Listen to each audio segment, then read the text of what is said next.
तो दोस्तों एपोकलिप्ट 2 नाम की एक अपकमिंग मूवी हमें देखने को मिल रही है। इस टाइटल से पहले 2001 तरह से 6 में एक मूवी देखने को मिली थी, जो कि बहुत ही एक तरह से बढ़िया रही थी। लोगों द्वारा बड़ा इसे पसंद किया गया था। ये दौर में हमें तकरीबन 2006 के अंदर एक्शन एडवेंचर मूवी देखने को मिली थी। इसी के बारे में, इसके दूसरे पार्ट के बारे में पूरी अपडेट आपको बताएंगे। तो वीडियो को ज़रूर से लाइक कीजिएगा, ज़्यादा से ज़्यादा हो सके तो उसे शेयर कीजिएगा। और अब इसके बारे में हम जानना चालू करते हैं। एपोकैलिप्टो 2006 की महाकाव्य ऐतिहासिक एक्शन एडवेंचर फिल्म है, जिसका निर्माण और निर्देशन मेल गिब्सन ने किया है, जिन्होंने फरहाद सफीनिया के साथ पटकथा लिखी थी। फिल्म में स्वदेशी और मैक्सिकन कलाकारों की टोली शामिल है, जिसमें Rudy Youngblood, Raoul Trujillo, Mayra Serbulo, Dalia Hernandez, Gerardo Taracena, Jonathan Brewer, Rodolfo Palacios, Bernardo Ruiz Juarez, Ammel Rodrigo Mendoza, Ricardo Diaz Mendoza और इज़राइल कॉन्ट्रेरास शामिल है। वर्ष 1517 के आसपास युकाटन में सेठ एपोकैलिप्टो में जगुआर पो नामक एक युवक की नायक की यात्रा को दर्शाया गया है, जो एक दिवंगत मेसोअमेरिकन शिकारी और उसके साथी आदिवासी है, जिन्हें एक हमलावर सेना द्वारा पकड़ लिया जाता है। उनके गांव पर छापे के बाद उन्हें एक खतरनाक रास्ते पर ले जाया जाता है। मानव बलि के लिए माया शहर की यात्रा उस समय की जाती है जब माया सभ्यता पतन की ओर अग्रसर है। मुख्य फोटोग्राफी 21 नवंबर 2005 से जुलाई 2006 तक मैक्सिको में हुई थी। फिल्म में दिखाए गए सभी स्वदेशी लोग माया थे। इसके अतिरिक्त सभी संवाद सेटिंग की प्राचीन भाषा के आधुनिक सन्निकटन में है और स्वदेशी युकाटेक मायान भाषा उपशीर्षक के साथ बोली जाती है, जो कभी-कभी भाषा को मायान के रूप में संदर्भित करती है। एपोकैलिप्टो को उत्तरी अमेरिका में ब्यूना विस्टा पिक्चर्स और यूनाइटेड किंगडम और ऑस्ट्रेलिया में आइकॉन फिल्म डिस्ट्रीब्यूशन द्वारा वितरित किया गया था। यह फिल्म बॉक्स ऑफिस पर सफल रही, जिसने दुनिया भर में $120 मिलियन से अधिक की कमाई की और आमतौर पर सकारात्मक समीक्षा प्राप्त की, जिसमें आलोचकों ने गिब्सन के निर्देशन, डीन सेमलर की छायांकन और कलाकारों के अभिनय की प्रशंसा की। हालांकि माया सभ्यता के चित्रण और कथित ऐतिहासिक अशुद्धियों की आलोचना की गई। कथानक। मेसोअमेरिकन वर्षावन में शिकार करते समय जगुआर पो, उसके पिता फ्लिंट स्काई और उनके साथी आदिवासी युद्ध और तबाही से भाग रहे शरणार्थियों के एक समूह से मिलते हैं। अपने गांव में लौटते हुए फ्लिंट स्काई ने देखा कि शरणार्थी डर से बीमार है और जगुआर पो से आग्रह करते हैं कि वे कभी भी डर को अपने ऊपर हावी न होने दें। उस रात बाद में जनजाति एक बुजुर्ग के इर्दगिर्द इकट्ठा होती है, जो एक ऐसे प्राणी के बारे में भविष्यवाणी की कहानी सुनाता है, जो एक ऐसे खालीपन से ग्रसित है जिसे दुनिया के सभी उपहारों के बावजूद संतुष्ट नहीं किया जा सकता है। वह प्राणी तब तक आँख मूंद कर लेता रहेगा जब तक कि दुनिया में उसके लेने के लिए कुछ भी नहीं बचता और दुनिया खत्म हो जाती है। अगली सुबह गांव पर जीरो वुल्फ के नेतृत्व में माया हमलावरों द्वारा हमला किया जाता है और कई लोग मारे जाते हैं, जिसमें फ्लिंट स्काई भी शामिल है, जिसे क्रूर हमलावर मिडिल आई ने मार डाला। हमले के दौरान जगुआर पो अपनी गर्भवती पत्नी सेवन और उनके छोटे बेटे टर्टल्स रन को पकड़े जाने से पहले एक खाली कुएं में छिपा देता है। इसके बाद हमलावर जीवित वयस्कों को घेर लेते हैं, जिन्हें जंगल के माध्यम से एक लंबे मार्च पर मजबूर किया जाता है, जबकि बच्चों को खुद की देखभाल करने के लिए छोड़ दिया जाता है। इस बीच सेवन और टर्टल्स रन कुएं में फंसे रहते हैं और वे इससे बचने के लिए संघर्ष करते हैं। रास्ते में हमलावरों और उनके बंदियों को नष्ट हो चुके जंगलों और विफल मक्का की फसलों के विशाल खेतों का सामना करना पड़ता है, साथ ही एक अज्ञात बीमारी से तबाह हुए गांव भी मिलते हैं। फिर उनका सामना एक संक्रमित छोटी लड़की से होता है, जो माया दुनिया के अंत की भविष्यवाणी करती है। 5 शहर में पहुंचकर बंदियों को विभाजित किया जाता है, महिलाओं को गुलामी में बेच दिया जाता है, जबकि पुरुषों को एक पिरामिड के शीर्ष पर ले जाया जाता है, जहां देवताओं को प्रसन्न करने के लिए उनकी बेरहमी से बलि दी जाती है। जैसे ही जगुआर पो को वेदी पर लिटाया जाता है, सूर्य ग्रहण होता है और माया इस घटना को एक शगुन के रूप में लेते हैं कि देवता संतुष्ट है, जिससे शेष बंदियों को छोड़ दिया जाता है। हालांकि बचे हुए बंदियों को हमलावरों द्वारा लक्ष्य अभ्यास के रूप में इस्तेमाल करने के लिए उनके बैरकों में ले जाया जाता है। इसके बाद जगुआर पो भी घायल हो जाता है, जिससे कटरॉक का ध्यान उसकी ओर जाता है। हालांकि कटरॉक का ध्यान तब घातक रूप से घायल ब्लंटेड की वजह से बन जाता है, जिसके बलिदान की वजह से जगुआर पो कटरॉक को मारकर भाग जाता है। क्रोधित जीरो वुल्फ अपने 8 आदमियों के साथ जगुआर पो का शिकार करने जाता है। जंगल में पहुंचकर जगुआर पो को अपने पिता की कही बात याद आती है कि डर के आगे न झुके और वह जीरो वुल्फ को उसका शिकार करने की चुनौती देता है। जगुआर पो जंगल के अपने ज्ञान का इस्तेमाल जीवित रहने के लिए करता है, जबकि उसके पीछा करने वाले एक-एक करके मारे जाते हैं। एक जगुआर द्वारा मारा जाता है, दूसरा सांप द्वारा मारा जाता है, तीसरा जीरो वुल्फ द्वारा मारा जाता है, चौथा झरने में डूब जाता है, पांचवां जगुआर पो द्वारा जहर दिया जाता है। जिन लोगों को वह खुद मारता है, उनमें मिडिल आई भी शामिल है, जिसे वह पत्थर की कुल्हाड़ी से मारता है, और जीरो वुल्फ, जिसे वह टैपिर शिकार के लिए बने स्पाइक ट्रैप में फंसाता है। अंतिम 2 हमलावर जगुआर पो के गांव के बाहरी इलाके में उसका पीछा करना जारी रखते। जब दोनों हमलावर विदेशियों के पास पहुंचते हैं, तो जगुआर पो अपने गांव की ओर दौड़ता है, और अपने परिवार को बारिश में डूबने से पहले बचा लेता है। जगुआर पो अपने नवजात बेटे को देखकर भी बहुत खुश होता है, जो पानी के अंदर पैदा हुआ था। बाद में फिर से मिला परिवार स्पेनिश जहाजों को देखता है। जगुआर पो विदेशियों के पास न जाने का फैसला करता है और वह और उसका परिवार माया और स्पेनिश दोनों से दूर जंगल में एक नई जिंदगी शुरू करने के लिए निकल पड़ता है। भालना गाव रूडी यंगब्लड जगुआर ऑलमोस्ट एक आदिवासी शिकारी जो फ्लिंट स्काई का बेटा और सेवन का पति है। डालिया हर्नांडेज सेवन जगुआर पो की गर्भवती पत्नी। जोनाथन ब्रूअर ब्लंटेड एक साथी आदिवासी जो प्रजनन संबंधी समस्याओं से ग्रस्त है। मॉरिस बर्डेलोहेड फ्लिंट स्काई के रूप में गांव के आदिवासियों के नेता और जगुआर पो के पिता। टर्टल रन जगुआर पा और सेवन के बेटे के रूप में कार्लोस एमिलियो बेज। अमिल्कर रामिरेज कर्लनोज के रूप में एक साथी आदिवासी जो मंदिर में बलि दिए जाने वाले पहले गांव के शिकारियों में से एक है। इजराइल कोनट्रेरास स्मोक फ्रॉग के रूप में एक साथी आदिवासी। इजराइल रियोस कोको लीफ के रूप में एक साथी आदिवासी।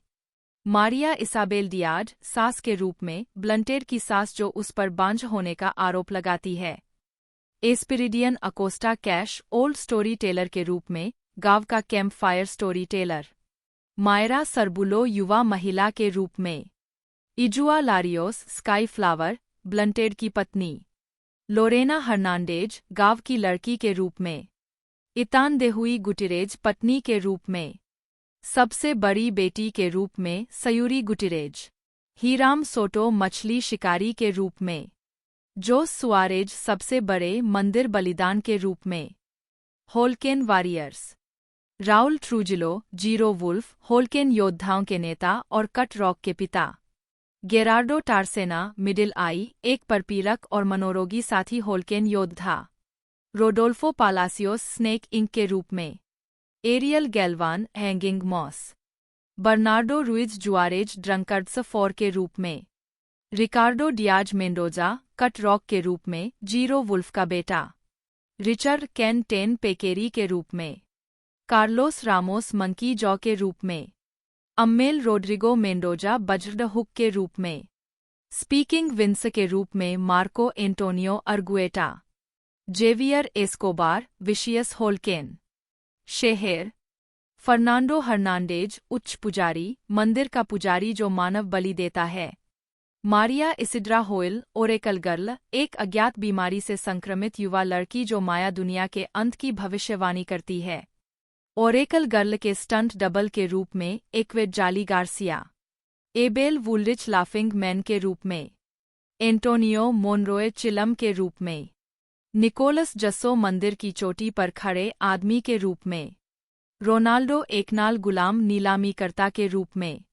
मिरियम टुन महिला नीलामीकर्ता। राफेल वेलेज राजा के रूप में। डायना बोटेलो रानी के रूप में। जोआक्विन रेंडन हेड चाक के रूप में। उत्पादन पटकथा मेल गिब्सन ने the passion of the Christ बनाने के बाद एपोकैलिप्टो का निर्देशन किया। पटकथा लेखक और सहनिर्माता फरहाद सफिनिया पहली बार मेल गिब्सन से मिले थे जब way the passion of the Christ के पोस्ट प्रोडक्शन के दौरान सहायक के रूप में काम कर रहे थे। आखिरकार गिब्सन और सफिनिया को फिल्मों के प्रति अपने आपसी प्यार और फिल्म निर्माण के बारे में उन्हें क्या उत्साहित करता है पर चर्चा करने का समय मिला। 6 हमने इस बारे में बात करना शुरू किया कि आगे क्या करना है, लेकिन हमने विशेष रूप से फिल्म निर्माण की एक्शनचेज शैली पर बहुत समय बिताया। वे बातचीत अनिवार्य रूप से एपोकैलिप्टो के ढांचे में विकसित हुई। हम चेज शैली को अपडेट करना चाहते थे, वास्तव में इसे तकनीक या मशीनरी के साथ अपडेट नहीं करके बल्कि इसे इसके सबसे तीव्र रूप में उतारकर, जो कि एक आदमी अपनी जान बचाने के लिए भाग रहा है और साथ ही साथ उस चीज पर वापस लौट रहा है जो उसके लिए मायने रखती है। फरहाद सफिनिया 6 गिब्सन ने कहा कि वे बासी एक्शन एडवेंचर शैली को हिलाना चाहते थे, जिसके बारे में उन्हें लगता था कि इसमें सीजीआई, स्टॉक कहानियों और उथले पात्रों का बोलबाला था, और वे एक ऐसा फुटचेज बनाना चाहते थे जो कार चेज की तरह लगे जो बस पेंच घुमाता रहे। 7 गिब्सन और सफिनिया भी प्राचीन संस्कृति को चित्रित करने और उसकी खोज करने में रुचि रखते थे, जैसा कि यूरोपीय लोगों के आने से पहले मौजूद था। एज़टेक और माया दोनों को ध्यान में रखते हुए उन्होंने अंतः माया को उनके उच्च परिष्कार और उनके अंतिम पतन के लिए चुना। माया सभ्यता हमारे लिए कहीं ज्यादा दिलचस्प थी। आप एक ऐसी सभ्यता चुन सकते हैं जो खून की प्यासी हो, या आप माया सभ्यता को दिखा सकते हैं जो चिकित्सा, विज्ञान, पुरातत्व और इंजीनियरिंग के विशाल ज्ञान के साथ इतनी परिष्कृत थी, लेकिन साथ ही उस क्रूर अंतर्धारा और अनुष्ठानिक बर्बरता को भी उजागर करने में सक्षम हो जो उन्होंने अभ्यास की थी। यह पता लगाने के लिए एक बहुत ही दिलचस्प दुनिया थी कि उनके साथ क्यों और क्या हुआ। फरहाद सफीनिया 6 दोनों ने प्राचीन माया इतिहास पर शोध किया, सृजन और विनाश दोनों मिथकों को पढ़ा, जिसमें पोपुल वुह जैसे पवित्र ग्रंथ शामिल थे। 8 फिल्म की पहली डीवीडी रिलीज की ऑडियो कमेंट्री में सफीनिया ने कहा कि पुराने जादूगर की कहानी एस्पिरिडियन एकोस्टा कैश द्वारा निभाई गई, एक आधुनिक माया कहानीकार 9 को एक प्रामाणिक मेसो अमेरिकन कहानी से संशोधित किया गया था जिसे माया के एक प्रोफेसर हिलारियो ची कैनुल ने फिल्म के लिए युकाटेक माया भाषा में फिर से अनुवादित किया था। उन्होंने प्रोडक्शन के दौरान एक डायलॉग कोच के रूप में भी काम किया। जैसा कि उन्होंने स्क्रिप्ट पर शोध किया, सफीनिया और गिब्सन ने फिल्मांकन स्थानों की खोज करने और माया खंडहरों को देखने के लिए ग्वाटेमाला, कोस्टा रिका और युकाटन प्रायद्वीप की यात्रा की। ऐतिहासिक सटीकता की एक हद तक कोशिश करते हुए फिल्म निर्माताओं ने एक सलाहकार रिचर्ड डी हैंसेन को नियुक्त किया, जो माया के विशेषज्ञ और इदाहो स्टेट यूनिवर्सिटी में पुरातत्व के सहायक प्रोफेसर है। मिराडोर बेसिन प्रोजेक्ट के निदेशक के रूप में वह ग्वाटेमाला के वर्षावन और उसके माया खंडहरों के एक बड़े हिस्से को संरक्षित करने के लिए काम करते हैं। गिब्सन ने हैंसेन की भागीदारी के बारे में कहा है, रिचर्ड का जो काम करता है उसके प्रति उत्साह संक्रामक है। वह हमें आश्वस्त करने और हमें यह महसूस कराने में सक्षम था कि हम जो लिख रहे थे उसमें कुछ प्रामाणिकता के साथ साथ कल्पना भी थी। मेसो अमेरिकन इतिहास के अन्य विद्वानों ने फिल्म की आलोचना की और कहा कि इसमें कई गलतियां हैं। 10-11 हैंसेन ने फिल्म पर एक निबंध और फिल्म की आलोचनाओं पर एक आलोचनात्मक टिप्पणी प्रकाशित की। 12 गिब्सन ने फैसला किया कि सभी संवाद युकाटेक माया भाषा में होंगे। 13 गिब्सन ने समझाया, मुझे लगता है कि एक अलग भाषा सुनने से दर्शकों को अपनी वास्तविकता को पूरी तरह से स्थगित करने और फिल्म की दुनिया में खींचे जाने का मौका मिलता है। और इससे भी महत्वपूर्ण बात यह है कि यह सिनेमाई दृश्यों पर भी जोर देता है, जो दिल की एक तरह की सार्वभौमिक भाषा है। वेशभूषा और श्रृंगार। यह भी देखें, माया वस्त्र। प्रोडक्शन टीम में मेकअप आर्टिस्ट और कॉस्ट्यूम डिजाइनरों का एक बड़ा समूह शामिल था, जिन्होंने बड़े कलाकारों के लिए माया लुक को फिर से बनाने का काम किया। एल्डो सिग्नोरेटी के नेतृत्व में मेकअप आर्टिस्ट ने सभी ऑनस्क्रीन अभिनेताओं पर रोजाना जरूरी टैटू, स्कारिफिकेशन और ईयरलोब एक्सनेशन लगाए। सलाहकार रिचर्ड डी हैंसेन के अनुसार बॉडी मेकअप में विकल्प कलात्मक लाइसेंस और तथ्य दोनों पर आधारित थे। मैंने मिट्टी के बर्तनों और चित्रों को टैटू की तलाश में घंटों तक देखा। निशान और टैटू बनाने का काम पूरी तरह से शोध के बाद किया गया था। जड़े हुए जेट दांत वहाँ है, कान के स्पूल वहाँ है। एक छोटी सी चीज है जो कान से नाक के जरिए सेप्टम में आती है। यह पूरी तरह से उनकी कलात्मक नवीनता थी। 14 विस्तार पर ध्यान देने का एक उदाहरण जगुआर पॉ की पत्नी सेवन के बाएं हाथ का टैटू है, जो ऊपर 2 बिंदुओं के साथ एक क्षैतिज पट्टी है। संख्या 7 के लिए माया ग्लिफ। साइमन एथरटन, एक अंग्रेज कवच निर्माता और हथियार निर्माता, जिन्होंने ब्रेवहार्ट पर गिब्सन के साथ काम किया था, को माया हथियारों के पुनर्निर्माण और शोध के लिए काम पर रखा गया था। एथरटन ने फिल्म के अंत में एक स्पेनिश जहाज पर क्रॉसबेरिंग फ्रांसिस्कन भिक्षु के रूप में भी एक कैमियो किया है। Set design. यह भी देखें, माया वास्तुकला। टिकाल जैसे पिरामिडों को फिल्म के लिए पुनः निर्मित किया गया। मेल गिब्सन चाहते थे कि एपोकैलिप्टो में कंप्यूटर द्वारा बनाई गई छवियों पर निर्भर रहने के बजाय इमारतों वाले सेट दिखाए जाएं। माया शहर में देखे गए ज्यादातर स्टेप पिरामिड थॉमस ई सैंडर्स द्वारा डिजाइन किए गए मॉडल थे। सैंडर्स ने अपना दृष्टिकोण समझाया। हम माया दुनिया को स्थापित करना चाहते थे, लेकिन हम कोई डॉक्यूमेंट्री बनाने की कोशिश नहीं कर रहे थे। दृश्यात्मक रूप से हम वही करना चाहते थे जो सबसे ज्यादा प्रभाव डाल सके। ब्रेवहार्ट की तरह आप इतिहास और सिनेमेटोग्राफी की रेखा पर चल रहे हैं। हमारा काम एक खूबसूरत फिल्म बनाना है। 15 हालांकि जबकि मायान शहरों के कई वास्तुशिल्प विवरण सही है, 11 वे विभिन्न स्थानों और युगों से मिश्रित है। 11 एक निर्णय जिसे फरहाद सफिनिया ने सौंदर्य कारणों से किया था। 16 जबकि एपोकैलिप्टो माया सभ्यता के टर्मिनल पोस्ट क्लासिक काल के दौरान सेट है। फिल्म का केंद्रीय पिरामिड 600 साल पहले क्लासिक काल में निर्मित एक संरचना है। 16 यह एक बाद का मायान शहर है जो सदियों पहले बनाए गए पिरामिड के आसपास बनाया गया था, जिसके उदाहरण मुइल, कोबा और क्विंटाना रू, मैक्सिको के अन्य जैसे पोस्ट क्लासिक स्थलों में पाए जाते हैं। मंदिर केंद्रीय तराई क्लासिक शैली में टिकाल के आकार के है, लेकिन सदियों बाद उत्तर पश्चिम युकाटन के पूक शैली के तत्वों से सजाए गए हैं। रिचर्ड डी एनसेन टिप्पणी करते हैं, पोस्ट क्लासिक अवधि में ऐसा कुछ भी नहीं था जो फिल्म में उस पिरामिड के आकार और महिमा से मेल खाता हो। लेकिन गिब्सन समृद्धि, धन, संसाधनों की खपत को दर्शाने की कोशिश कर रहा था। 16 धनुषाकार वॉकवे में भित्ति चित्र में माया कोडिस, बोनमपैक भित्ति चित्र फिल्म की सेटिंग से 700 साल पहले और सैन बार्टोलो भित्ति चित्र फिल्म की सेटिंग से लगभग 1500 साल पहले के तत्वों को मिलाया गया है। उद्धरण की आवश्यकता।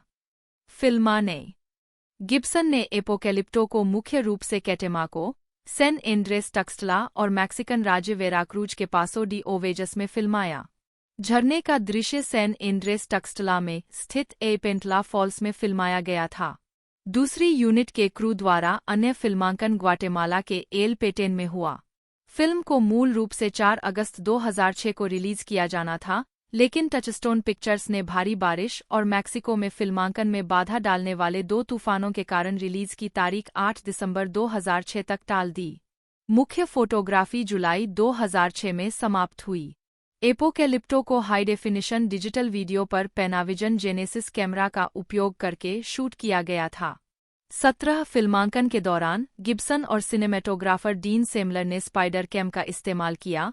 18 एक निलंबित कैमरा सिस्टम जो ऊपर से शूटिंग की अनुमति देता है। इस उपकरण का उपयोग उस दृश्य में किया गया था जिसमें जगुआर पॉ एक झरने से छलांग लगाता है। हमने 150 फुट 46 मीटर झरने के ऊपर से स्पाइडर कैम शॉट लिया, एक अभिनेता के कंधे के ऊपर से देखते हुए और फिर किनारे पर कूदते हुए सचमुच झरने में। मुझे लगा कि हम इसे फिल्म पर करेंगे, लेकिन हमने जेनेसिस कैमरा को हल्के वजन वाले पानी के आवास में रखा। तापमान ऊपर 100 डिग्री 38 डिग्री सेल्सियस से अधिक था और नीचे लगभग 60 डिग्री 15 डिग्री सेल्सियस था, पानी और धुंध के साथ। हमने बिना किसी समस्या के 2 50 मिनट के टेप शूट किए, हालांकि एक बार पानी अंदर चला गया और कोहरा छा गया। एपोकैलिप्टो में कई जानवरों को दिखाया गया है, जिसमें बेयर्ड का टेपिर और एक काला जगुआर शामिल है। जानवरों को नुकसान पहुंचाने वाले दृश्यों के लिए एनिमेट्रॉनिक्स या कठपुतलियों का इस्तेमाल किया गया था। 19 संगीत। अधिक जानकारी एपोकैलिप्टो साउंड ट्रैक।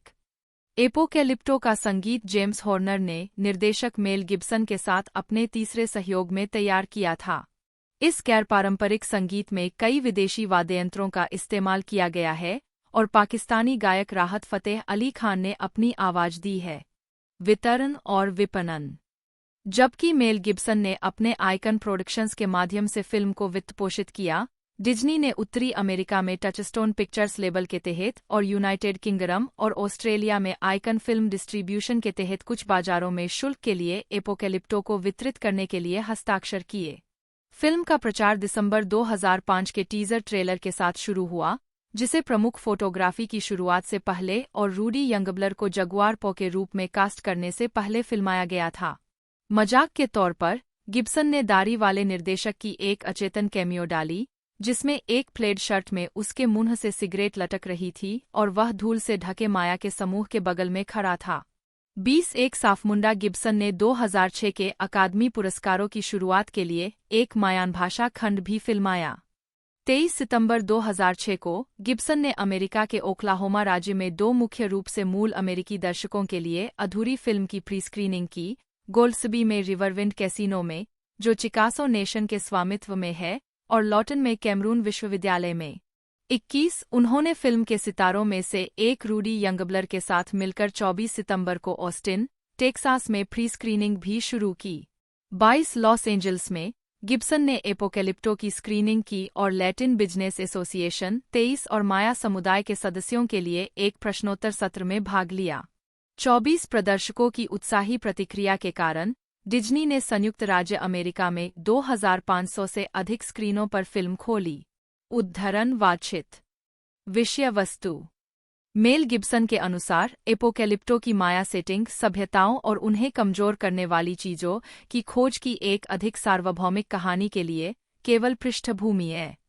25 फिल्म निर्माताओं का इरादा माया के पतन को समकालीन समाज में देखी गई समस्याओं को प्रतिबिंबित करने के लिए था।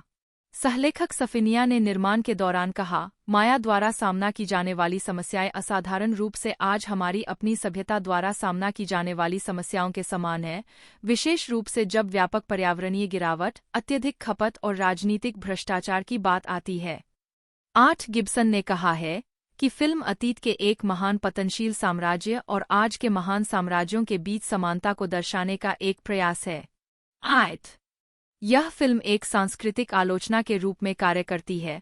हेंसेन के शब्दों में एक सामाजिक बयान यह संदेश भेजती है कि नैतिकता के बारे में हमारी अपनी धारणाओं पर सवाल उठाना कभी भी गलती नहीं है। 26 गिब्सन ने ग्रीक शब्द एपोकालुप्टो के आधार पर शीर्षक को परिभाषित किया है, एक नई शुरुआत या एक अनावरण, एक रहस्योद्घाटन। हर चीज की एक शुरुआत और अंत होता है और सभी सभ्यताओं ने उसी तरह काम किया है। 27 स्वागत आलोचनात्मक प्रतिक्रिया। समीक्षा एग्रीगेटर वेबसाइट रॉटन टोमाटोज पर 202 समीक्षाओं के आधार पर फिल्म को 65% की स्वीकृति रेटिंग मिली है, जिसकी औसत रेटिंग 6.40/10 है। साइट की आलोचनात्मक सहमति कहती है, एपोकैलिप्टो एक शानदार रंग से फिल्माया गया, भले ही निर्दयतापूर्वक खूनी, एक बार की महान सभ्यता की परीक्षा है।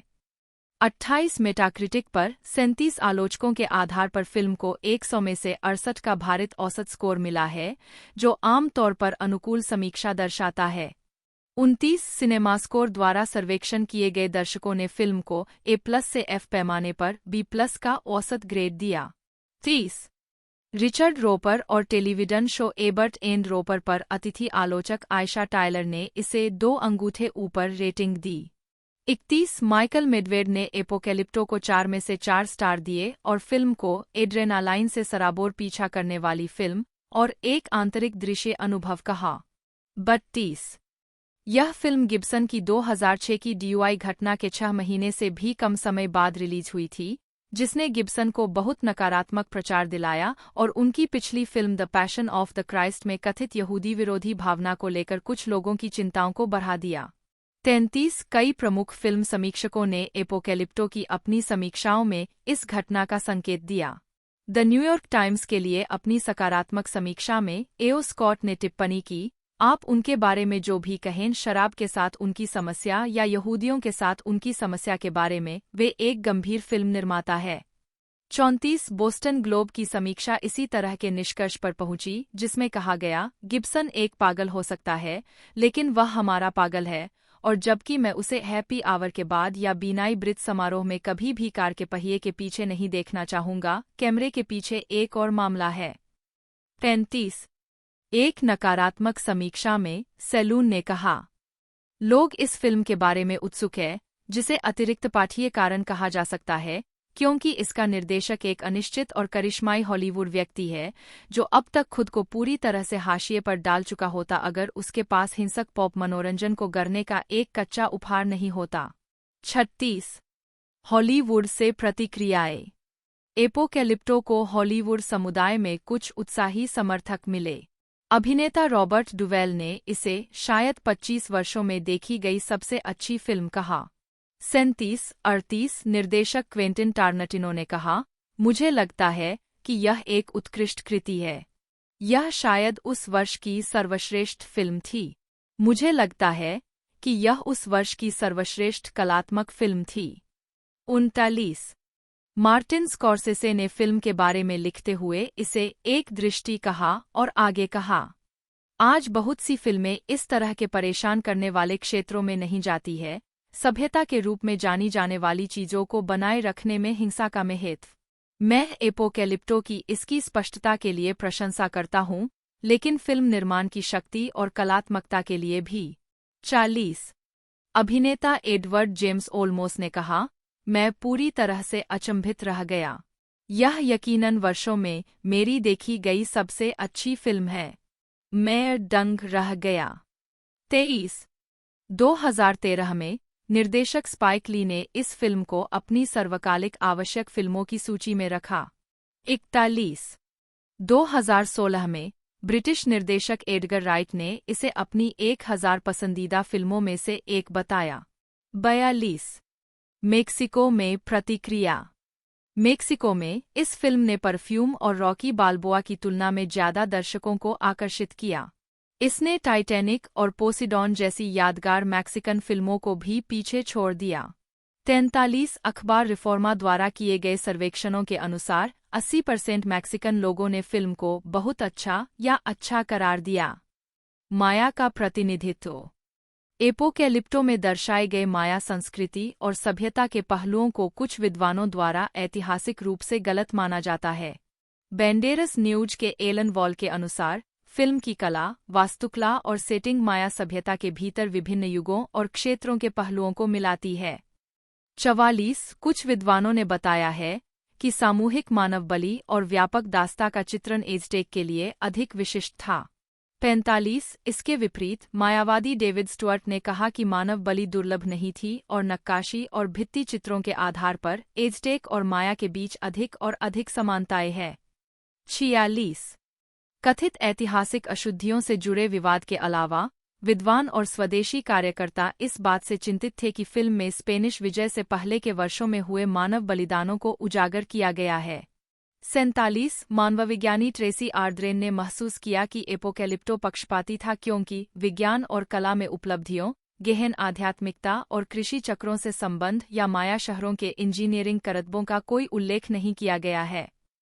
48 ग्वाटेमाला के कार्यकर्ता इग्नासियो ओचोआ ने भी फिल्म की आलोचना की है, एक आक्रामक और नस्लवादी धारणा के रूप में कि माया लोग यूरोपीय लोगों के आने से बहुत पहले एक दूसरे के प्रति क्रूर थे और इस प्रकार वे वास्तव में बचाव के हकदार थे।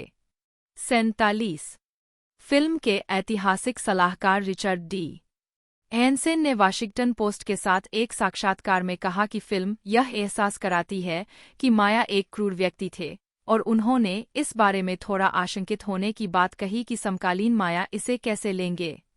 49 फिल्म का फोकस अनावश्यक हिंसा 50 पर है, जिसके कारण मेसोअमेरिकन कला और संस्कृति की प्रोफेसर जूलिया ग्वेर्नसे ने फिल्म की निंदा की। उन्होंने एक साक्षात्कार में कहा, इसमें बहुत अधिक आक्रामक नस्लीय रूढ़िवादिता है। उन्हें बेहद बर्बर लोगों के रूप में दिखाया गया है, जबकि वास्तव में माया एक बहुत ही परिष्कृत संस्कृति थी। 50 ग्वेर्नसे बताते हैं कि फिल्म को पश्चिमी नैतिकता के लेंस के माध्यम से देखा गया है और कहा गया है कि वैकल्पिक विश्व दृष्टिकोणों की जांच करना महत्वपूर्ण है, जो हमारे अपने 21वीं सदी के पश्चिमी लोगों से मेल नहीं खा सकते हैं, लेकिन फिर भी मान्य है। 51 मानव बलि। अधिक जानकारी एज़टेक संस्कृति में मानव बलि और माया संस्कृति में मानव बलि। आलोचकों का दावा है कि फिल्म में दर्शाए गए मानव बलि माया की तुलना में एज़टेक प्रथाओं, जैसा कि यहाँ देखा गया है, से अधिक मिलते जुलते हैं। एपोकैलिप्टो की आलोचना सामूहिक बलिदानों के चित्रण के लिए की गई है, जो माया की तुलना में एज़टेक के लिए अधिक विशिष्ट थे। मानव बलि प्राचीन माया समाज में यकीनन कम आम थी। 52 हैंसेन के अनुसार यह फिल्म पोस्ट क्लासिक काल को दर्शाती है, जब माया टोल्टेक और एज़टेक से प्रभावित थे। हैंसेन कहते हैं, हम जानते हैं कि युद्ध चल रहा था। टुलम का पोस्ट क्लासिक केंद्र एक दीवार वाला शहर है। इन स्थलों को रक्षात्मक स्थिति में होना चाहिए था। इस समय तक एज़टेक का जबरदस्त प्रभाव था। एज़टेक अपनी विजय और बलि के शिकार की खोज में स्पष्ट रूप से निर्दयी थे, एक ऐसी प्रथा जो कुछ माया क्षेत्रों में फैल गई। 14 माया के अन्य विवादित चित्रणों में आम लोगों की बलि और सामूहिक कब्रें शामिल हैं। मानव विज्ञान के प्रोफेसर स्टीफन ह्यूस्टन के अनुसार माया ने आम लोगों के बजाय कुलीनता और सामाजिक अभिजात वर्ग की बलि दी। 45 पुरातात्विक स्थलों से संकेत मिलता है कि माया ने बलि के लिए कई तरीकों का इस्तेमाल किया, जैसे सिर काटना, दिल निकालना, अंगभंग करना, फांसी देना, आंत निकालना, त्वचा को चीरना, खोपड़ी को चीरना और जलाना। 53 मानवविज्ञानियों ने यह भी बताया है कि माया में सामूहिक कब्रों का कोई सबूत नहीं है, जैसा कि फिल्म में दिखाया गया है। चैवन हैंसेन ने कहा कि यह अनुमान है, यह कहते हुए कि गिब्सन वहां जो कुछ भी करने की कोशिश कर रहा था वह इसकी भयावहता को व्यक्त करना था। 16 एक और विवादित दृश्य, जब जगुआर पाव और बाकी बंदियों को लक्ष्य अभ्यास के रूप में इस्तेमाल किया जाता है, फिल्म निर्माताओं द्वारा पीछा अनुक्रम को प्रज्वलित करने के लिए एक प्लॉट डिवाइस के रूप में आविष्कार किया गया था। 16 समापन, मेल गिब्सन और फरहाद सफिनिया द्वारा डीवीडी कमेंट्री ट्रैक के अनुसार फिल्म का अंत स्पेनियों और मायास के बीच पहले संपर्क को दर्शाने के लिए था, जो 1511 में हुआ था जब पेद्रो डी अल्वाराडो युकाटन और ग्वाटेमाला के तट पर पहुंचे थे, और 1502 में क्रिस्टोफर कोलंबस की चौथी यात्रा के दौरान भी। 55 एपोकैलिप्टो में यूरोपीय लोगों का आगमन और इसका विषयगत अर्थ असहमति का विषय है। मानवविज्ञानी ट्रेसी आर्ड्रेन ने लिखा कि ईसाई मिशनरियों के रूप में स्पेनियों के आगमन का स्पष्ट रूप से औपनिवेशिक संदेश था कि माया लोगों को बचाने की आवश्यकता है, क्योंकि वे मूल रूप से सड़े हुए थे। 48 आर्ड्रेन के अनुसार एपोकैलिप्टो शानदार बड़े बजट के टेक्निकलर में एक आक्रामक और नस्लवादी धारणा को दोहराता है कि माया लोग यूरोपीय लोगों के आने से बहुत पहले से एक दूसरे के प्रति क्रूर थे और इस प्रकार वे बचाव के हकदार थे। वास्तव में उन्हें बचाव की आवश्यकता थी। इसी विचार का उपयोग 500 वर्षों तक माया लोगों की अधीनता को सही ठहराने के लिए किया गया था। 48 डेविड वैन बिएमा ने टाइम के लिए लिखे एक लेख में सवाल किया कि क्या स्पेनियों को माया लोगों के उद्धारकर्ता के रूप में चित्रित किया गया है, क्योंकि उन्हें जगुआर पाव के साथ अशुभ रूप से चित्रित किया गया है, जो उनके आगमन को एक खतरे के रूप में स्वीकार करता है और जंगल में लौटने का फैसला करता है। मेल कोलंबसिल गेरार्ड गिब्सन 3 एओ जन्म 3 जनवरी 1956 4 एक अमेरिकी अभिनेता और फिल्म निर्माता है। कई पुरस्कारों के प्राप्तकर्ता, उन्हें उनकी एक्शन हीरो भूमिकाओं के लिए जाना जाता है, विशेष रूप से पोस्टेपोकैलिप्टिक एक्शन सीरीज मैड मैक्स की पहली 3 फिल्मों में मैक्स रॉकटैस्की के रूप में उनकी ब्रेकआउट भूमिका और बड़ी cop action comedy film series Lethal Weapon में मार्टिन रिग्स के रूप में। न्यूयॉर्क के पीकस्किल में जन्मे गिब्सन 12 साल की उम्र में अपने माता पिता के साथ सिडनी, ऑस्ट्रेलिया चले गए। उन्होंने national institute of dramatic art में अभिनय का अध्ययन किया, जहां उन्होंने रोमियो और जूलियट के निर्माण में जूडी डेविस के साथ अभिनय किया। 1980 के दशक के दौरान उन्होंने एक प्रोडक्शन कंपनी आइकन एंटरटेनमेंट की स्थापना की, जिसे स्वतंत्र फिल्म निर्देशक एटम एगोयान ने स्टूडियो सिस्टम का विकल्प कहा है। 5 निर्देशक पीटर वियर ने उन्हें प्रथम विश्व युद्ध के नाटक गैलीपोली 1981 में मुख्य भूमिका के लिए चुना, जिसने गिब्सन को ऑस्ट्रेलियाई फिल्म संस्थान से सर्वश्रेष्ठ अभिनेता का पुरस्कार दिलाया। 6 1985 में गिब्सन को पीपल मैगजीन के पहले सेक्सिएस्ट मैन अलाइव के रूप में नामित किया गया था। 7 1995 में गिब्सन ने ऐतिहासिक महाकाव्य ब्रेवहार्ट का निर्माण, निर्देशन और अभिनय किया, जिसके लिए उन्हें सर्वश्रेष्ठ निर्देशक के लिए गोल्डन ग्लोब पुरस्कार, सर्वश्रेष्ठ निर्देशक के लिए अकादमी पुरस्कार और सर्वश्रेष्ठ फिल्म के लिए अकादमी पुरस्कार मिला।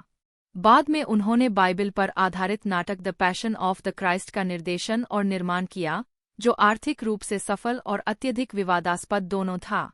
उन्हें एक्शन एडवेंचर फिल्म एपोकैलिप्टो 2006 के निर्देशन के लिए और अधिक आलोचनात्मक नोटिस मिला, जो 16वीं शताब्दी की शुरुआत में मेसोअमेरिका में सेट है। कई कानूनी मुद्दों और विवादास्पद बयानों के सार्वजनिक रूप से लीक होने के बाद हॉलीवुड में गिब्सन की लोकप्रियता कम हो गई, जिससे अभिनय और निर्देशन में उनके करियर पर असर पड़ा। 8 एज ऑफ डार्कनेस 2010 और जोडी फोस्टर की द बीवर 2011 में उनके प्रदर्शन के साथ उनके करियर में पुनरुत्थान देखने को मिला। 10 साल की अनुपस्थिति के बाद उनकी निर्देशन वापसी, एक्सो रिज 2016 ने 2 अकादमी पुरस्कार जीते, 9, 10 और उन्हें सर्वश्रेष्ठ फिल्म और सर्वश्रेष्ठ निर्देशक सहित 4 अन्य के लिए नामांकित किया गया। इस श्रेणी में गिब्सन का यह दूसरा नामांकन था। प्रारंभिक जीवन। गिब्सन का जन्म पीकस्किल, न्यूयॉर्क में आयरिश वंश में हुआ था। वे 11 बच्चों में से छठे थे और लेखक हटन गिब्सन और आयरिश मूल की एनी पेट्रिसिया नी रीली 1990 में मृत्यु हो गई के दूसरे बेटे थे। 12 गिब्सन की दादी ओपेरा कॉन्ट्राल्टो ईवा माइलोट 1875 से 1920 थी, जिनका जन्म ऑस्ट्रेलिया में आयरिश माता-पिता के यहाँ हुआ था। 13 जबकि उनके दादा जॉन हटन गिब्सन दक्षिणी संयुक्त राज्य अमेरिका के एक करोड़पति तंबाकू व्यवसायी थे। 15 गिब्सन के छोटे भाइयों में से एक डोनल भी एक अभिनेता है। गिब्सन का पहला नाम सेंट मेल्स कैथेड्रल से लिया गया है, जो उनकी मां के गृहनगर लॉन्गफोर्ड में स्थित है। 16 उनका दूसरा नाम कोलमसिल। 17 भी एक आयरिश संत के साथ साझा किया गया है। 18 अपनी मां की वजह से गिब्सन के पास आयरिश और अमेरिकी दोहरी नागरिकता है। 19 गिब्सन एक ऑस्ट्रेलियाई स्थायी निवासी भी है। 21 गिब्सन के पिता को 14 फरवरी 1968 को न्यूयॉर्क सेंट्रल रेलरोड के खिलाफ कार्य संबंधित चोट के मुकदमे में $1,45,000 अमेरिकी डॉलर 2023 में $270,450 के बराबर का पुरस्कार मिला था और इसके तुरंत बाद उन्होंने अपने परिवार को वेस्ट पिम्बल, सिडनी, ऑस्ट्रेलिया में स्थानांतरित कर दिया। 22 उस समय गिब्सन की उम्र 12 साल थी।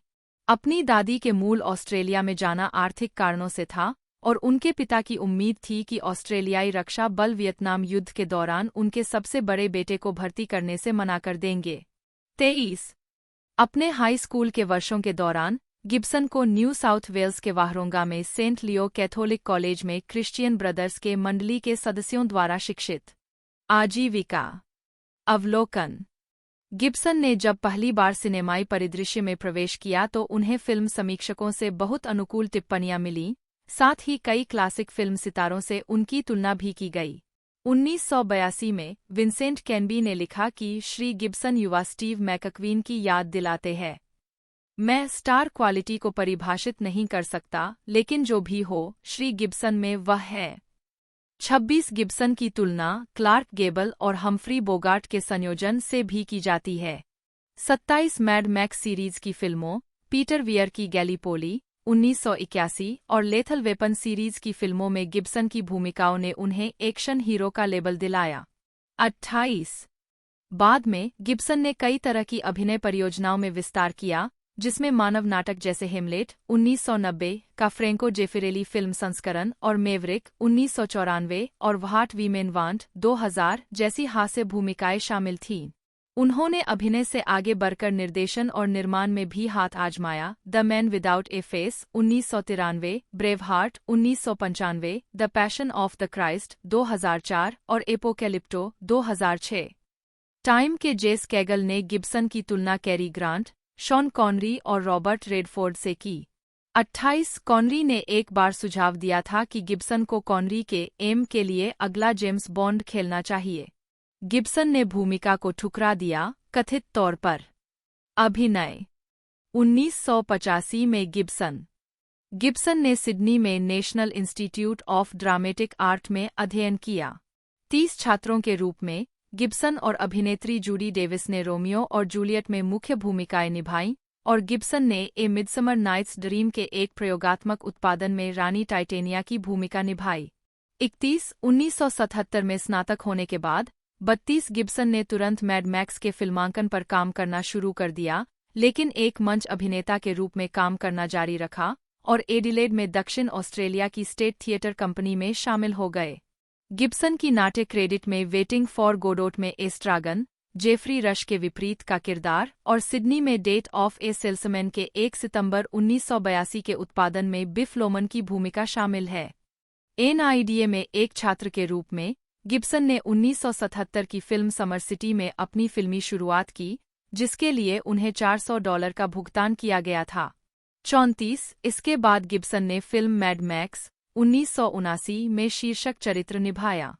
इस भूमिका के लिए उन्हें $9,000 का भुगतान किया गया था। फिल्म बनाने के तुरंत बाद उन्होंने साउथ ऑस्ट्रेलियन थिएटर कंपनी के साथ एक सीजन किया। इस अवधि के दौरान उन्होंने अपनी भावी पत्नी रॉबिन मूर के साथ एडिलेड में $30 प्रति सप्ताह का अपार्टमेंट साझा किया। मैड मैक्स के बाद गिब्सन ने फिल्म टिम 1979 में मानसिक रूप से धीमे युवा की भूमिका भी निभाई। 35 इस अवधि के दौरान गिब्सन ऑस्ट्रेलियाई टेलीविजन श्रृंखला में अतिथि भूमिकाओं में भी दिखाई दिए।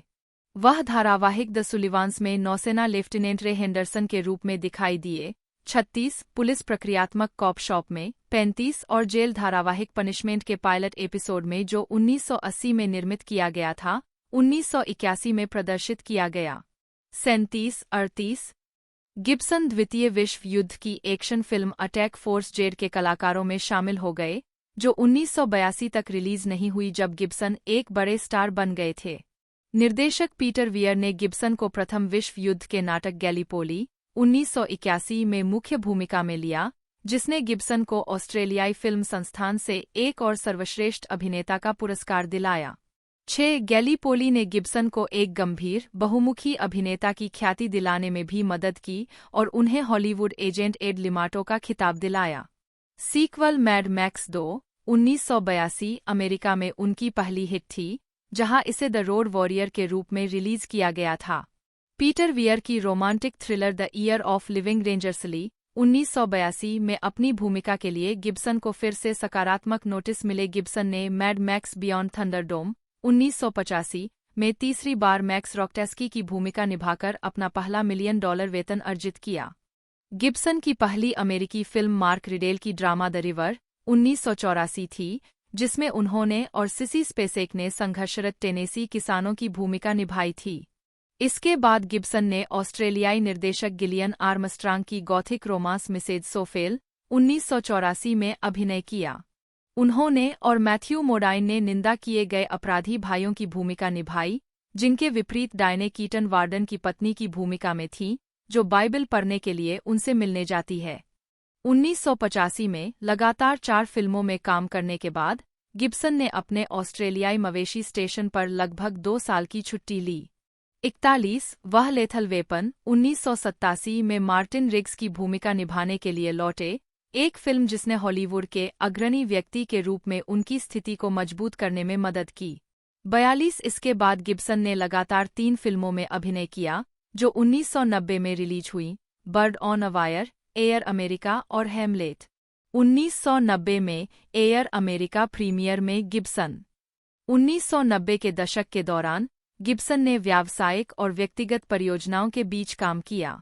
दशक के पहले भाग में उनकी फिल्में forever young, lethal weapon 3, Maverick और ब्रेवहार्ट थीं। इसके बाद उन्होंने ransom, conspiracy theory, lethal weapon 4 और पेबैक में अभिनय किया। गिब्सन ने डिज्नी की पोकाहोंटस में जॉन स्मिथ की बोलने और गाने वाली आवाज के रूप में भी काम किया। गिब्सन को द पैट्रियट 2000 में प्रदर्शित होने के लिए $25 मिलियन का रिकॉर्ड वेतन दिया गया था। 43 इसने $100 मिलियन से अधिक की कमाई की, जैसा कि उस वर्ष उनकी 2 अन्य फिल्मों चिकन रन और व्हाट वीमेन वांट ने किया था। 28 2002 में गिब्सन वियतनाम युद्ध नाटक वी वेयर सोल्जर्स और एम नाइट श्यामलन की साइंस में दिखाई दिए, जो गिब्सन के अभिनय करियर की सबसे अधिक कमाई करने वाली फिल्म बन गई।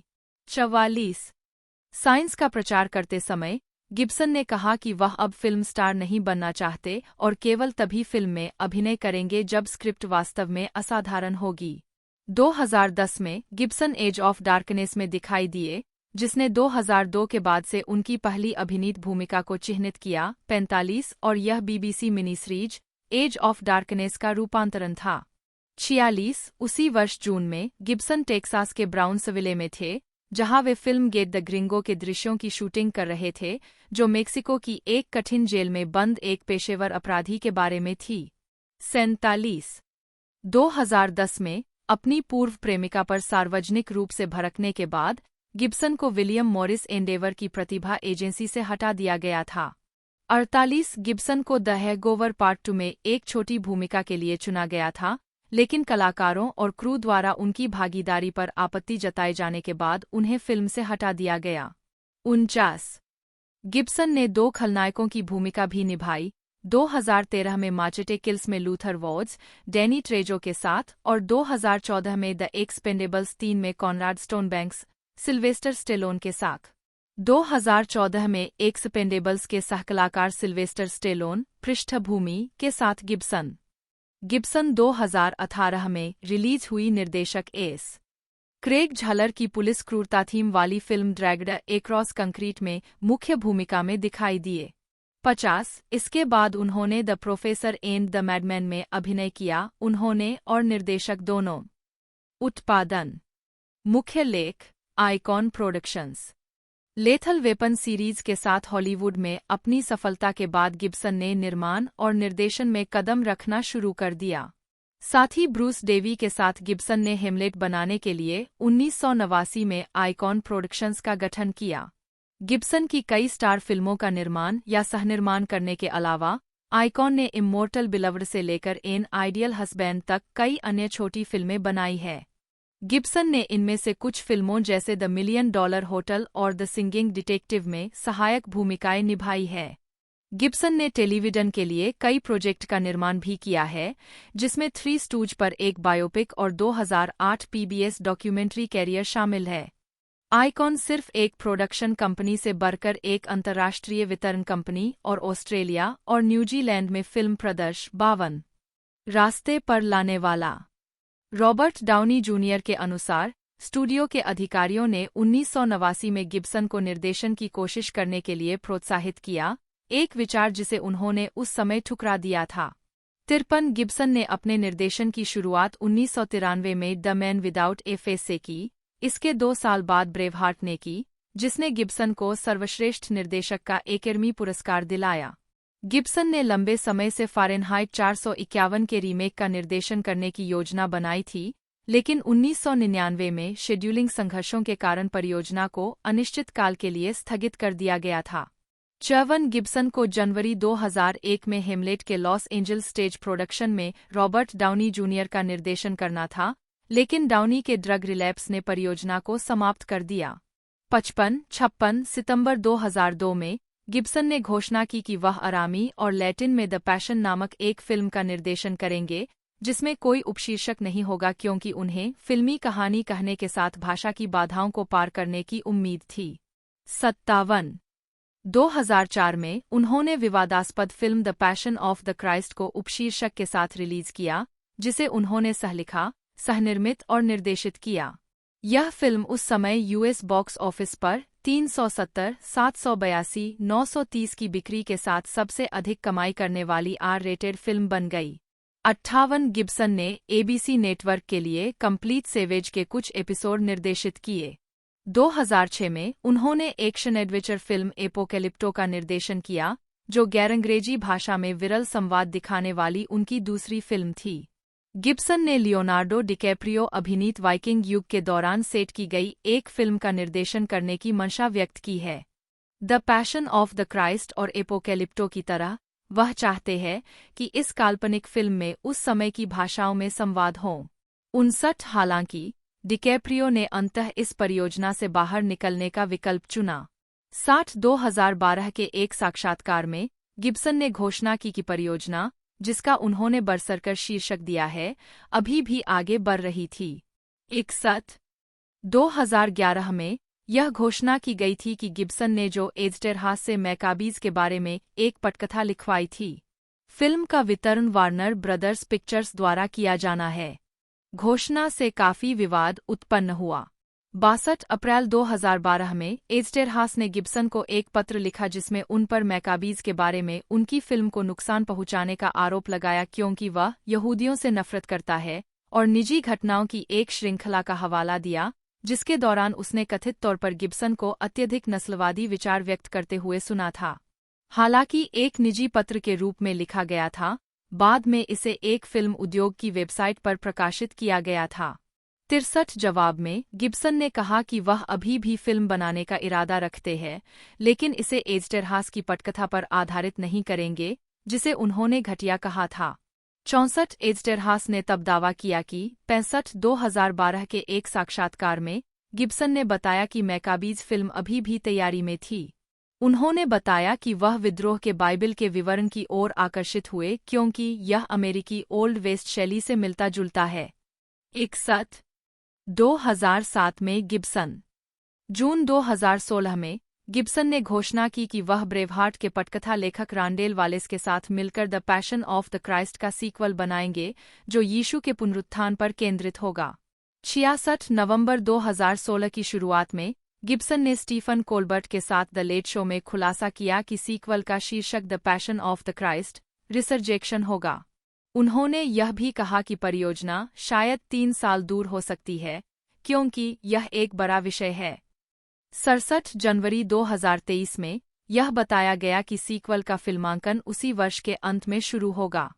68 नवंबर 2016 में फिल्म समीक्षक मैट जोलर-सीज ने गिब्सन को संयुक्त राज्य अमेरिका में प्रमुख धार्मिक फिल्म निर्माता के रूप में नामित किया। मई 2018 में यह घोषणा की गई थी कि गिब्सन द्वितीय विश्व युद्ध पर आधारित एक फिल्म का निर्देशन करेंगे जिसका नाम डिस्ट्रॉयर होगा।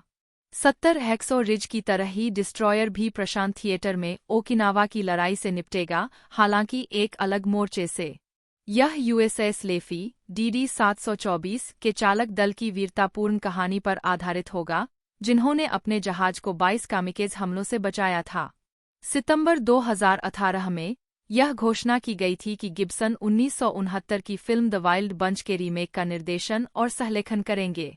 71 मई 2019 में डेडलाइन ने बताया कि गिब्सन माइकल फेसबेंडर, जेमी फॉक्स और पीटर डिंकलेज को इस परियोजना में अभिनय करने के लिए मना रहे थे। जेरी ब्रुकहाइमर फिल्म का निर्माण करेंगे और वार्नर ब्रदर्स परियोजना को वित्तपोषित और रिलीज करेंगे। 72 2021 में लेथल वेपन के निर्देशक रिचर्ड डोनर की मृत्यु के बाद गिब्सन ने कहा है कि वह लेथल वेपन 5 का निर्देशन करेंगे और उसमें अभिनय भी करेंगे। 73 मई 2023 में यह घोषणा की गई कि गिब्सन मार्क वाहलबर्ग अभिनीत फ्लाइट रिस्क नामक एक फिल्म का निर्देशन करेंगे। लायंसगेट द्वारा रिलीज होने के लिए तैयार फिल्म में वाहलबर्ग एक खतरनाक अपराधी को मुकदमे के लिए ले जाने वाले पायलट की भूमिका में होंगे। 74 बाद में बताया गया कि फिल्म की शूटिंग 16 जून को लास वेगास में शुरू हो गई थी।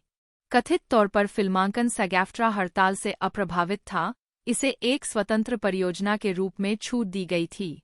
75 निर्देशन शैली। गिब्सन ने अपने निर्देशकों, खास तौर पर जॉर्ज मिलर, पीटर वियर और रिचर्ड डोनर को फिल्म निर्माण की कला सिखाने और निर्देशक के तौर पर उन्हें प्रभावित करने का श्रेय दिया है। निर्देशक के तौर पर गिब्सन कभी-कभी अपने अभिनेताओं से लाल जोकर की नाक पहनकर गंभीर दृश्य करवाकर सेट पर तनाव को कम करते हैं। 76 हेलेना बोनहम कार्टर ने उनके बारे में कहा, उनका हास्यबोध बहुत ही बुनियादी है। यह थोड़ा शौचालय जैसा है और बहुत परिष्कृत नहीं है। 77 गिब्सन ने एपोकैलिप्टो के 2005 के टीजर ट्रेलर में सिगरेट पीते हुए खुद का एक फ्रेम डाला। फिल्म में काम। मुख्य लेख मेल गिब्सन फिल्मोग्राफी। गिब्सन का स्क्रीन एक्टिंग करियर 1976 में ऑस्ट्रेलियाई टेलीविजन सीरीज द सुलिवंस में एक भूमिका के साथ शुरू हुआ। अपने करियर में गिब्सन 43 फिल्मों में नजर आए हैं, जिनमें मैड मैक्स और लेथल वेपन फिल्म सीरीज शामिल है। अभिनय के अलावा गिब्सन ने 4 फिल्मों का निर्देशन भी किया है, जिनमें ब्रेवहार्ट और the passion of the Christ शामिल है। 11 फिल्मों का निर्माण किया है और 2 फिल्में लिखी है। मेल गिब्सन द्वारा अभिनीत या निर्देशित फिल्मों ने अकेले संयुक्त राज्य अमेरिका में 2.5 बिलियन अमेरिकी डॉलर से अधिक की कमाई की है। 79-80 गिब्सन की फिल्मोग्राफी में टेलीविजन सीरीज, फीचर फिल्में, टेलीविजन फिल्में और एनिमेटेड फिल्में शामिल है। मैड मैक्स श्रृंखला। मुख्य लेख मैड मैक्स फ्रेंचाइजी। गिब्सन को जॉर्ज मिलर की मैड मैक्स में चमड़े से ढके पोस्टेपोकैलिक उत्तरजीवी की भूमिका में सफल भूमिका मिली। स्वतंत्र रूप से वित्तपोषित ब्लॉकबस्टर ने उन्हें एक अंतर्राष्ट्रीय स्टार बनाने में मदद की। संयुक्त राज्य अमेरिका में अभिनेताओं के ऑस्ट्रेलियाई लहजे को अमेरिकी लहजे के साथ डब किया गया था। 81 मूल फिल्म ने 2 सीक्वल बनाए। मैड मैक्स 2 उत्तरी अमेरिका में द रोड वॉरियर के रूप में जाना जाता है और मैड मैक्स 3 उत्तरी अमेरिका में मैड मैक्स बियॉन्ड थंडरडोम के रूप में जाना जाता है। चौथी film mad max fury road 2015 Tom Hardy के साथ शीर्षक भूमिका में बनाई गई थी।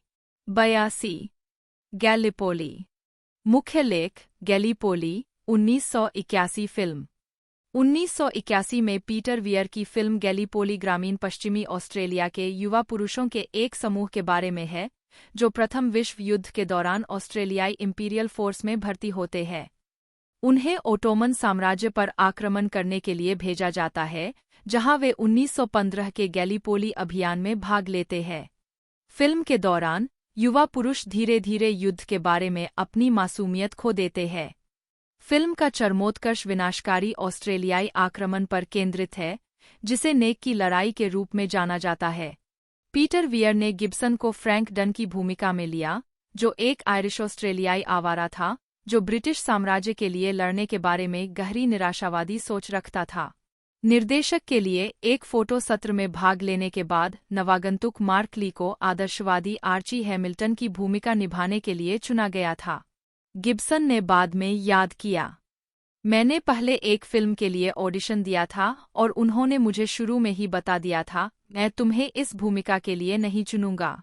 तुम्हारी उम्र इतनी नहीं रह।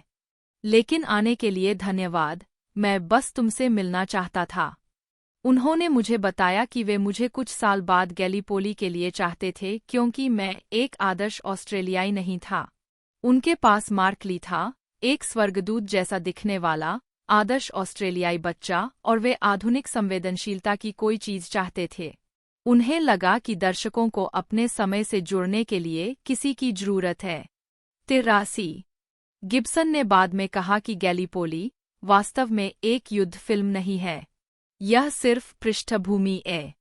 यह वास्तव में दो युवकों की कहानी है। समीक्षकों द्वारा प्रशंसित फिल्म ने गिब्सन के करियर को आगे बढ़ाने में मदद की। 84-85 उन्होंने ऑस्ट्रेलियाई फिल्म संस्थान से अग्रणी भूमिका में सर्वश्रेष्ठ अभिनेता का पुरस्कार जीता। 6 खतरनाक रंग से जीने का साल। मुख्य लेख the year of living dangerously film. Gibson ने क्रिस्टोफर कोच के इसी नाम के उपन्यास पर आधारित पीटर वियर की 1982 की film the year of living dangerously में सिगोर्नी वीवर और लिंडा हंट के साथ एक भोली लेकिन महत्वाकांक्षी पत्रकार की भूमिका निभाई। यह फिल्म आलोचनात्मक और व्यावसायिक दोनों तरह से सफल रही और उभरते ऑस्ट्रेलियाई अभिनेता को MGM स्टूडियो द्वारा खूब प्रचारित किया गया। फिल्म की अपनी समीक्षा में द न्यू यॉर्क टाइम्स के विंसेंट कैनबी ने लिखा, अगर यह फिल्म मिस्टर गिब्सन को एक अंतर्राष्ट्रीय स्टार नहीं बनाती है तो कुछ भी नहीं बना पाएगा। उनके पास आवश्यक प्रतिभा और स्क्रीन उपस्थिति दोनों है। 86 द डेली टेलीग्राफ के जॉन हिस्कॉक के अनुसार फिल्म ने वास्तव में गिब्सन को एक अंतर्राष्ट्रीय प्रतिभा के रूप में स्थापित किया। 87 गिब्सन शुरू में गाय हैमिल्टन की भूमिका स्वीकार करने के लिए अनिच्छुक थे। मैंने अपनी भूमिका को एक बड़ी चुनौती के रूप में नहीं देखा। मेरा चरित्र, जैसा कि फिल्म में दिखाया गया है, एक कठपुतली था और मैंने उसे स्वीकार कर लिया। यह कोई स्टार वाली बात नहीं थी, भले ही उन्होंने इसे इस तरह से विज्ञापित किया हो। 88 गिब्सन ने अपने और गाय के चरित्र के बीच कुछ समानताएं देखीं। वह चालाक शैतान नहीं है, वह अपरिपक्व है और उसमें कुछ खुरदरेपन है, और मुझे लगता है कि आप मेरे लिए भी यही कह सकते हैं। 27 इनाम।